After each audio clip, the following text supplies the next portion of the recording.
wait for us to show up, and then we'll go live pretty much immediately. Okay.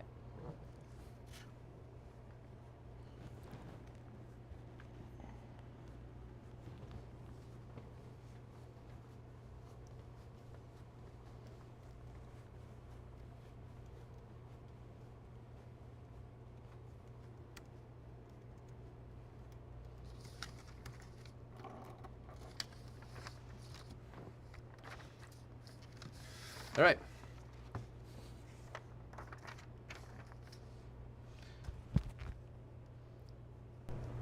We're live. What is up? Oh, actually, I'm going to fix that so it's a little bit better. What is up, ladies and gentlemen? We are here once again from an undisclosed location in Ottawa. Undisclosed? We're not telling people? We're not allowed to film in the venue. Oh. So this is undisclosed. We're in Ottawa. We're in Ottawa. Okay, Yeah. cool. I like it. We're here with Mariana Trench, legendary indie pop band. My name is Everett, and I'm joined this time by the always lovely, always fantastic Claire Hanna. You guys have asked for her more than you've asked for me, so here she is, finally. There's no truth to that. You have been requested multiple times. No way. Yes, you guys, thank you. Thank you for having me. Yes, you have been requested multiple times, and yeah, I was also supposed to do Key Michael today. That was my bad. I messed up Key. I'm so sorry. Yeah, but she's awesome. She'll get on here eventually. Oh no, we're gonna be connecting it a few times, so that's definitely gonna be happening. But Claire, day number 3 done here in Ottawa. We only saw a couple of games, but first and foremost, before we dive into today, how's your overall feeling? What's it like being back in the volleyball world? I know you do NHL, you do CFL, you do all stuff around the world, but what's it like being back here for TD Place VNL? The best, undefeated, elite, one of my favorite sports, my favorite sport to cover. And I haven't covered the women, get this, since Rimini. Whoa, 2021. the bubble. Yeah. So it's just been it's been weird with my schedule because I can only really do volleyball when I don't have my full-time job, and I usually do Ottawa, and it's been men the past couple of years. So for the first time, I've gotten to do women in a long time, and I love it. Covering my former team, which feels really weird, even though there's nobody on the team is anybody I played with. But the women's style of game is really different, and but it's one I'm familiar with. So it's kind of nice to commentate on that again. But I love it. It is really nice to have the women in Ottawa for once. Like, I've talked about with so many fans just because, like, we don't get to see the women on the East Coast all that often. They're always in Vancouver on the West Coast where they're based, and it's really nice to get to switch it up a little bit, get a different feel. You know, we're seeing a few different countries that we've never seen before. Japan tonight, it's such a treat to get to watch them play. It's such a different style than we're used to seeing, so it's been fun so far. Yeah, and there's actually a team here I've never covered before, even in the bubble. Who's that? Bulgaria. Ooh. Yeah, and I'm familiar with the players. I covered the Bulgarian men a couple of times, but for example, like Atanaseevich, I knew who she was before. Yeah. She's amazing. Vuchkova, like it's just really cool to be watching them. Yeah. Absolutely. I had that Bulgarian team too, that young opposite, Stoyanova, 19, eh? Yeah. Okay. Big lefty. Yeah, she is really, really good. And when she spoke to us on Media Day, I asked her, because Bulgaria actually hosted VNL a couple of years ago, and I got to be there, but I was only covering the men's side. And I was like, okay, were you there watching? And she's like, yeah, I was. I wasn't on the team, obviously.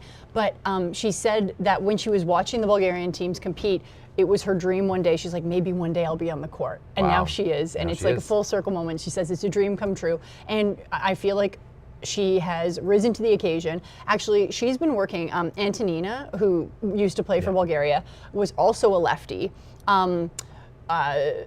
She says that they've been working together a lot, and she was actually working on her serve technique. Well, in the last game when they played and beat Dominican Republic, yeah, but like crushing the serve. Yeah. So I was like, okay, something's working for her. Dude. And I want to know what it is that she's been technically changing, because she looks confident back there. Yeah, she looked really confident in yesterday's game. I really liked her, and only 19 as well too. There's been a lot of young players, like that Dutch team. If we want to jump into the first match that we saw today, that Dutch team, other than the libero and Sarah Van Allen, the setter, everyone is younger than 25. Yeah. Right? You've got a lot of young talent on that team, and I won't lie, like, as it feels maybe sacrilegious just to say this as a Canadian fan, with not the tension, but the slight rivalry between our two countries right now. Slight rivalry? Okay. Well, big rivalry, but like, I really like watching that Dutch team play. I really like watching them play. Yeah, I do too. And one person that stuck out for me tonight was Dan Brink, because she was substituted out in the game against Canada and like had kind of a slow start. It's not like she was doing badly, but tonight, holy moly, did she bounce back. Like, she was crushing the ball. Some of those cross-court attacks, she was just thumping.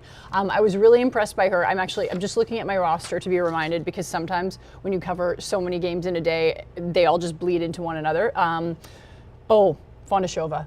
When she came in, I was also a really big fan of her. But yeah, the Dutch team is fun, and also a lot of young players that we haven't seen a lot, because they're just kind of going through this system of change. I like that Nika Daldrop is here supporting the team, even though she's not playing. I spoke with her before the match. She said that if it was the Olympic qualifier or the World Championship, she'd be playing, but she's just doing some load management for an upper body injury. But she would give me no more. I was like, what is it? She's like, I'm not going to tell you. I was also talking to her after the match, and I was like, are we going to see you? She's like, I hope so. But honestly, it kind of works better for them to just go with this young team. I think that Koch and Vos on the left side are fantastic. Like, Irene Vos has been unreal for them. Yeah. Coming out of the Belgian league too, a little bit random. But for me, the why is that a bit random for Belgian league? Some people know what it's like to play in the Belgian league. Are you feeling a little defensive there? Yeah, a little bit. But we were saying, it's not one of the big leagues. Yeah, but it's okay. To me, like Sarah Van Allen, the way she runs that offense, her back sets. I'm going to refrain from saying too much, because I will get in trouble, because they make me feel a certain type of way. I watch her dish that butter back, and it gives me tingles. Yeah, it's not even her back sets, but everything she does. There was one play, Everett, and I mentioned this in the commentary. She was completely like discombobulated as a setter. Like, she just played a ball, or maybe she had like blocked, and she literally did a complete, not 360, but like 270. And then set back perfectly. But I was like, wait a second, you were just spun around. How did you even know? Like, your spatial awareness was incredible. I love how she's distributing the ball. I think she's running a really fast offense and putting her hitters in good situations. She's been really impressive. She really has. But then, like, just the versatility. 5 different players on this Dutch team into double digits today. Dan Brink led the way with 22, but also Nicole van de Vosse coming in off the bench the way she did, really good, 14 for 28. They've got options, right? Yeah. Dan Brink's a 2005, Van de Vosse is a 2004, I'm pretty sure. So they have options young, and these players aren't even playing in top leagues yet. So I'm looking at what this Dutch team is bringing out here early on, and I'm worried. I'm worried. Yeah, for that rivalry. Yeah, like 20 years oold. I'm just looking at like 21 years old. They're young. They're very young. It's a very promising program. Yeah. On the other side of the net, it's been an up and down tournament so far for Dominican Republic. I don't know if they didn't get enough training beforehand, but they're really maximizing their time on court right now and just going 5 sets no matter what. It's exhausting. It is. Their first match, I felt for the Serbians, because before the match, so this was a 5-setter. Serbia won the first 2, and then obviously the Dominican did the reverse sweep. And then they had a big match the next day against Bulgaria, which they lost in 4 sets. But that match, I really sensed that they were missing a spark and that they were exhausted. So I thought, okay, what are we going to see today? 3 games in a row, and this one again goes to 5 sets. But to me, the win today for the Dominicans is attributed to their experience. This is where, to me, they were like, okay, we've been here, we've done this. That's where the Netherlands just wobbled ever so slightly. I really believe that both of these teams weirdly deserved to win the match. I agree with that, yeah. Like, it was so tight. But when I think about players like Martinez, Rodriguez, the libero, they just like raised their level and kind of like gave the Netherlands something they couldn't match when it came to blocking, when it came to defense. Just, they outpowered them, and their serves were so good. Like, the Dutch, I asked Felix, I'm like, how much are you working on your serve receive? Especially after they lost to Japan, and he laughed. And I'm like, but seriously, he's like, yeah, okay. We know that we're facing some tough servers. I think that's where you notice youth in serve receive, because you cannot recreate some of these serves at practice. No. And then all of a sudden you're in a game, the lights are bright, and you're like looking and Arias or whoever's serving at you, and it's like, oh my gosh, this is like a totally different ball game, and that takes some adjusting. Yeah, for sure. I've liked what I've seen from the Dominican Republic so far, but I would like to see trying some new things. You know, they're really relying on their old faithfuls. They're really relying on Gaia, and they're really relying on Braylon Martinez. You want to see some of their bench come in, like Tapia a bit? Yeah, maybe a little bit of Tapia. I kind of want to see them leave in Matos a little bit more, to struggle a little bit more. She did struggle today, 3 for 13 in attack with a 0% efficiency, not the best from her. But, you know, especially looking at it from the beginning of a quad perspective, like I think, in my opinion, like the Dutch are much bigger winners in this with having lost with that young lineup than Dominican Republic getting a win like that with what pretty much is their lineup. I know there's a lot of growing there, especially with Ariana Rodriguez coming in. But yeah, I'm going to challenge you. This is where I want to challenge you. So I think when you've got a setter, 19 years old, Ariana Rodriguez, she definitely started this match slow. Yeah. Let's say you had some of those younger players in there, and she's starting slow. You are just going to tank right away, and then the Netherlands is going to run away with this match. So if you're trying to get her up to speed as a leader, I think you need those experienced hitters in there to get her out of problem situations. Like when she doesn't set the ball well, give her the confidence, and then you can start inserting,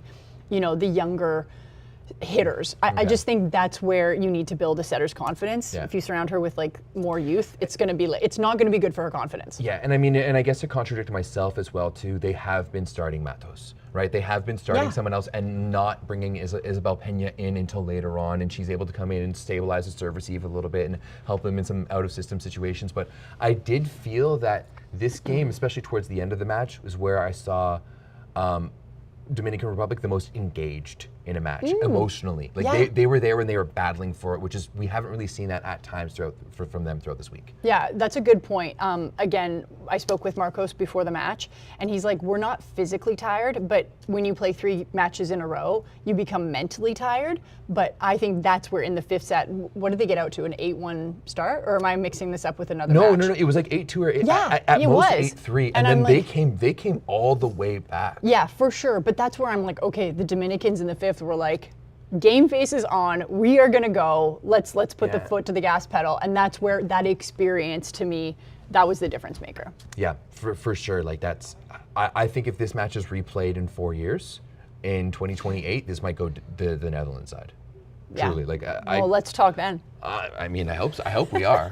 The Ottawa VNL signed on for another 3 years. Yeah, so they have the contract. Like, hey, like let's get it done. Moving on to match number 2.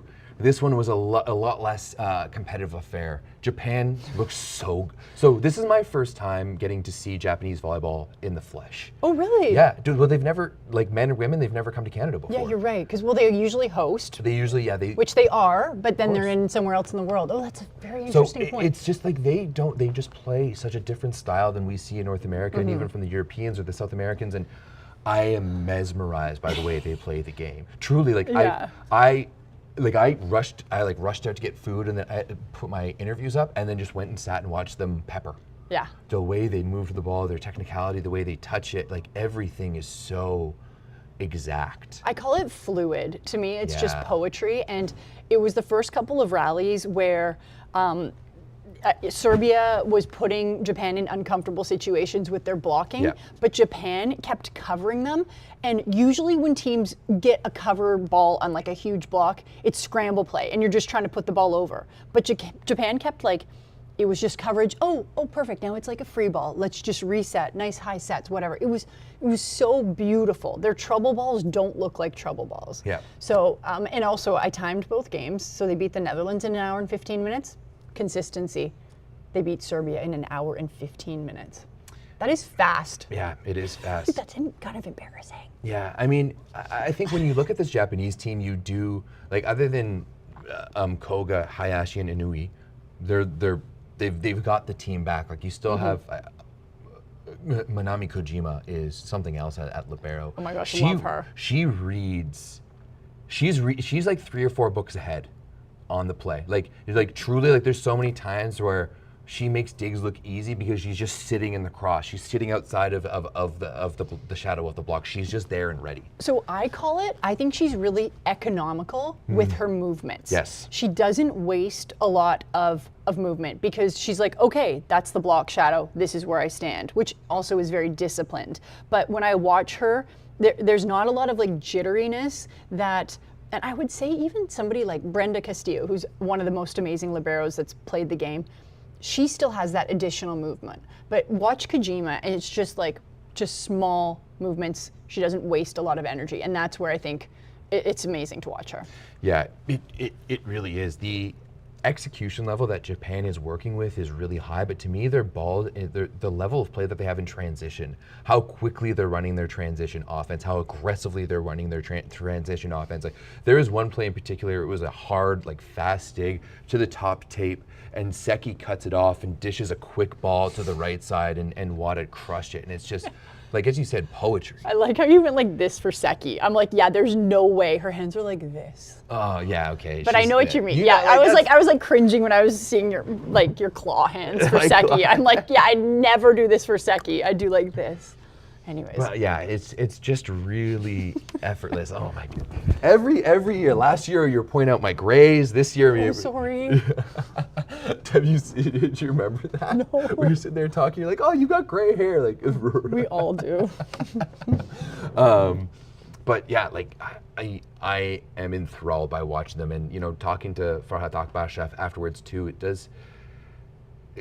Like, things seem to be going really well. Like, you were talking with one of their assistant coaches afterwards. Like, do you like working with him? And it seems like they have a really good vibe over there. Oh, for sure. But they also have the relationship of having him be the assistant coach for the team back in 2017. So it's actually, if you're gonna have a foreigner coach Japan, do it with somebody who's already familiar with the team, and also is showing that level of respect for Japanese volleyball in trying to learn the language. It's not like somebody's coming in and just getting a translator and then just going ham on their own style. Yeah, so it's actually funny you say that, because right now at the same time the OVA is putting on a coaching symposium, and actually Akbash was one of the presenters this morning.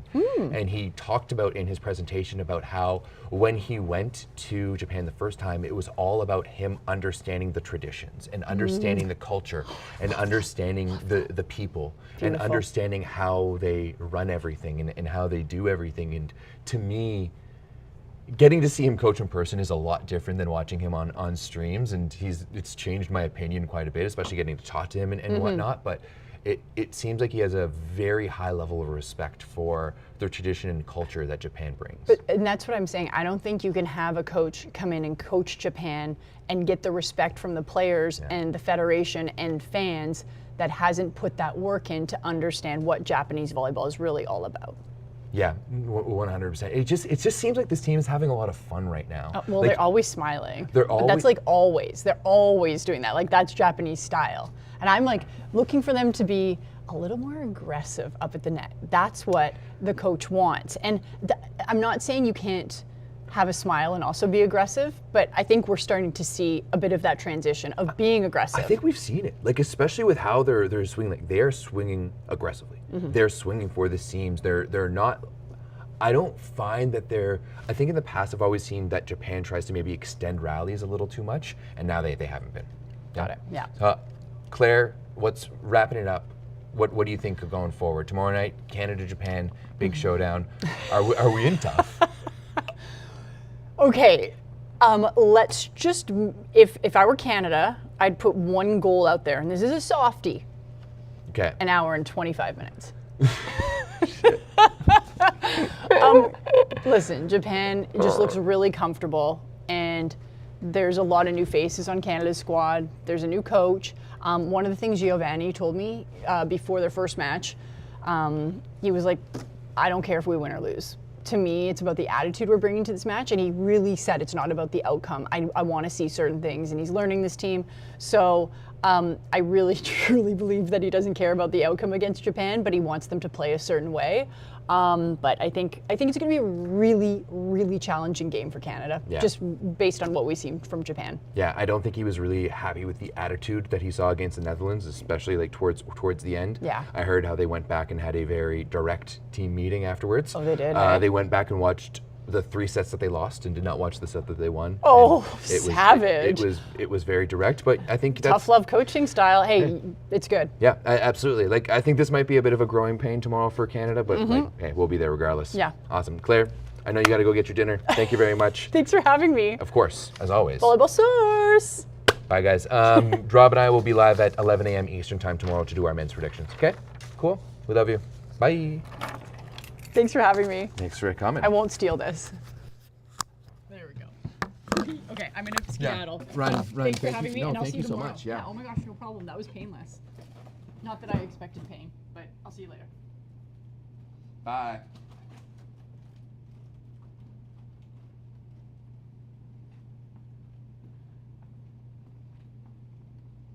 Yo.